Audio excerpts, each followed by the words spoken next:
प्यारे बच्चों, ऑनलाइन शिक्षण के इस क्रम को आगे बढ़ाते हुए आज हम 9th क्लास के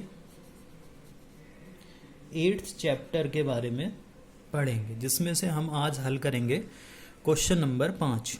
मतलब प्रश्न संख्या 5 को आज हम हल करने वाले हैं। तो चलिए पहले पढ़ते हैं प्रश्न संख्या 5 है क्या। प्रश्न संख्या 5 में कह रहा है कि एक समांतर चतुर्भुज ABCD में E और F क्रमशः भुजाओं AB और CD के मध्य बिंदु हैं। दर्शाइए कि रेखाखंड AF और CE विकर्ण BD को समत्रिभाजित करते हैं।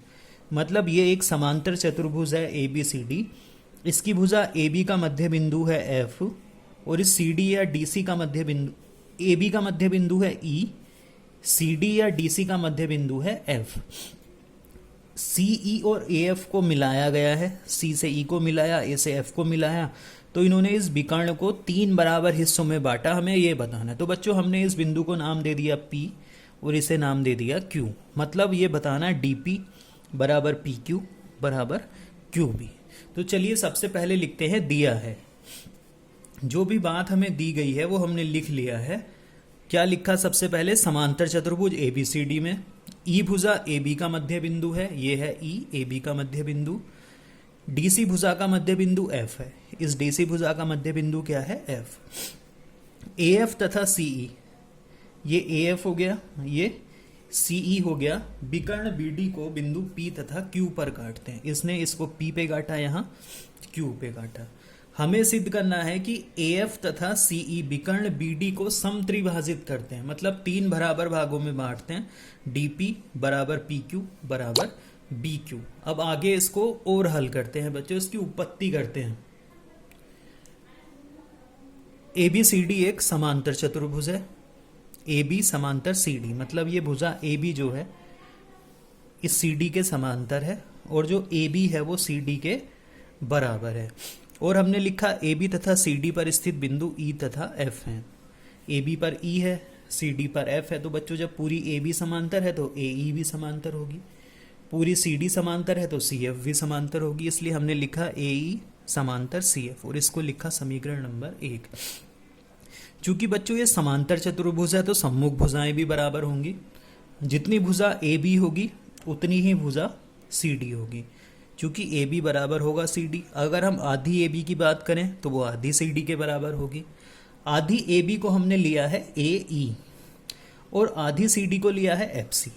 मतलब अब अगर हम समीकरण 1 व 2 से देखें तो ये स्पष्ट हो जाएगा कि AECF, ये जो चतुर्भुज है AECF, इसमें ये वाली भुजा इस भुजा के बराबर भी है और समांतर भी है। मतलब AE जो है वो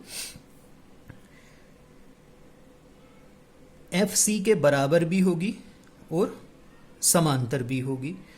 चूंकि ये भुजाएं बराबर और समांतर है इसलिए AEFC एक समांतर चतुर्भुज होगा। अब बच्चों जब ये समांतर चतुर्भुज है तो ये भुजा AF जो है वो EC के समांतर होगी। जो AF भुजा है वो EC या CE के क्या होगी? समांतर। जब ये पूरी पूरी समांतर है तो आधी आधी भी समांतर होगी। मतलब PF जो है वो इस आधी CQ के बराबर होगा। जितना PF वो PF जो है फिर वो CQ के बराबर हो जाएगा। या AP भुजा EQ के समांतर होगी। दोनों बातें हमने लिख दी, इधर वाली को भी समांतर लिख दिया और इन दोनों को भी समांतर लिख दिया। PF समांतर CQ, मतलब ये वाली भुजा इसके बराबर समांतर, और AP समांतर EQ, ये वाली भुजा इसके समांतर। अब आगे चलते हैं बच्चों।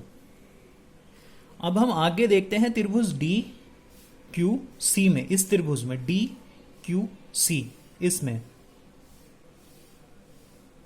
ये जो F है वो DC का मध्य बिंदु है। F इस DC का मध्य बिंदु है और इस F से खींची गई रेखा PF इस CQ के समांतर है।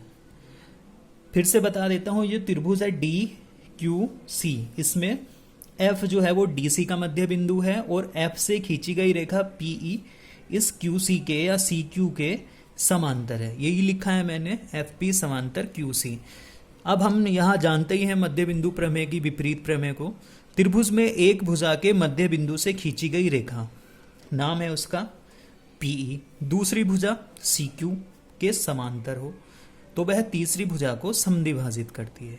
इसका मतलब जो ये बिंदु P है वो डी क्यू का मध्य बिंदु है। सिर्फ इतने के लिए हमने लिया है डी से क्यू तक, तो P जो है वो डी क्यू का मध्य बिंदु है बच्चों।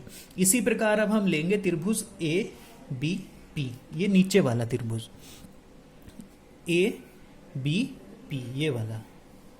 इसमें हम क्या कहेंगे, E जो है वो ए बी का मध्य बिंदु है, ई क्यू जो है वो ए पी के समांतर है। तो हम इसी प्रकार सिद्ध कर सकते हैं कि जो पी क्यू होगी वो बी क्यू के बराबर होगी। अब समीकरण 3 व 4 की तुलना करें, dp जो है वो पी क्यू के बराबर है, पी क्यू जो है वो बी क्यू के बराबर है। तो जब हम तीनों की तुलना करेंगे तो dp बराबर पी क्यू बराबर बी क्यू, मतलब जितना dp उतना ही पी क्यू और उतना ही बी क्यू, इस तरह से।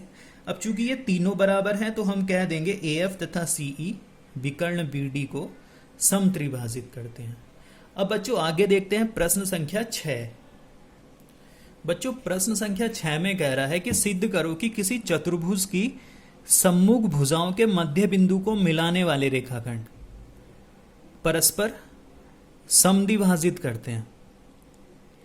ये चतुर्भुज ABCD है, इसकी सम्मुख भुजाओं के मध्य बिंदु मान लिया AB का मध्य बिंदु P, BC का मध्य बिंदु Q, CD का मध्य बिंदु R और AD का मध्य बिंदु S है। जब हमने PR और SQ को मिलाया तो इन दोनों ने एक जगह बिंदु O पर काटा।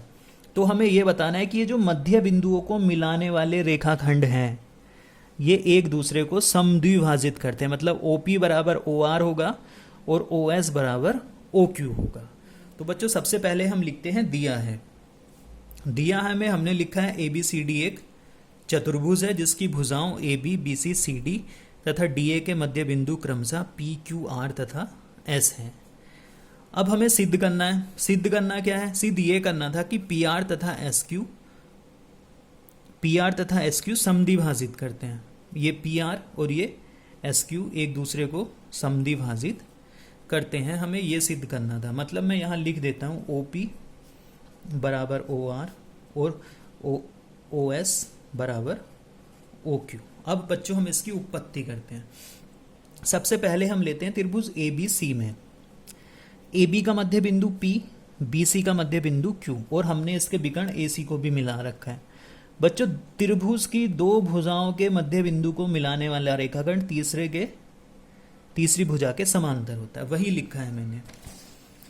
त्रिभुज ABC में भुजा AB तथा BC के मध्य बिंदु AB और BC के मध्य बिंदु P और Q हैं। तब मध्य बिंदु प्रमेय से हमने लिखा कि PQ जो है वो समांतर होगा AC के, PQ समांतर होगा AC और PQ जो होगा वो 1/2 AC के भी बराबर होगा। तो PQ बराबर 1/2 AC। इसको हमने समीकरण 1 लिखा।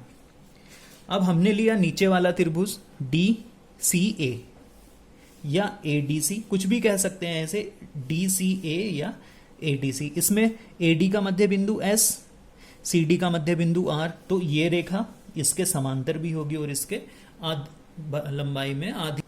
अब बच्चों हमने जब दूसरे त्रिभुज में लिया तो ये जो SR है वो समांतर आएगी AC के और SR बराबर होगा 1/2 AC। अब जब समीकरण 1 एवं 2 की हम तुलना करेंगे तो यहाँ देखते हैं समीकरण 1 में है PQ समांतर AC और PQ बराबर 1/2 AC। यहाँ है SR समांतर AC और SR बराबर 1/2 AC। मतलब AC जो है वो PQ के समांतर भी है और SR के समांतर भी है, इसलिए हमने लिखा PQ समांतर SR। मतलब ये भुजा PQ इस AC के समांतर है, ये SR भुजा इस AC के समांतर है। इसका मतलब ये PQ और SR भी क्या होंगी? समांतर होगी।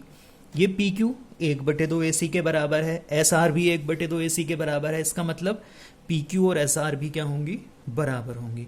अब बच्चों चतुर्भुज PQRS की बात करें तो इसकी ये वाली भुजा इस भुजा के बराबर भी है और समांतर भी है।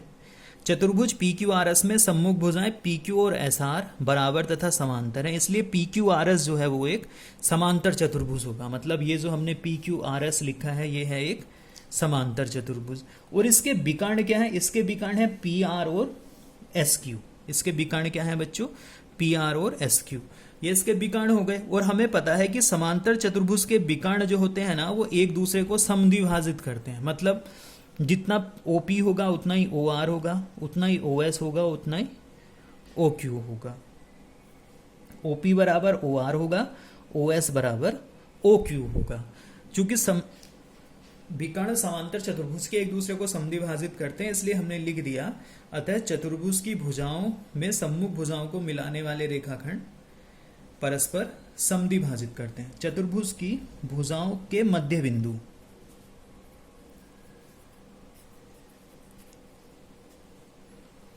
को मिलाने वाले रेखाखंड परस्पर समद्विभाजित करते हैं। इस तरह से बच्चों ये प्रश्न संख्या 6 हल होगा।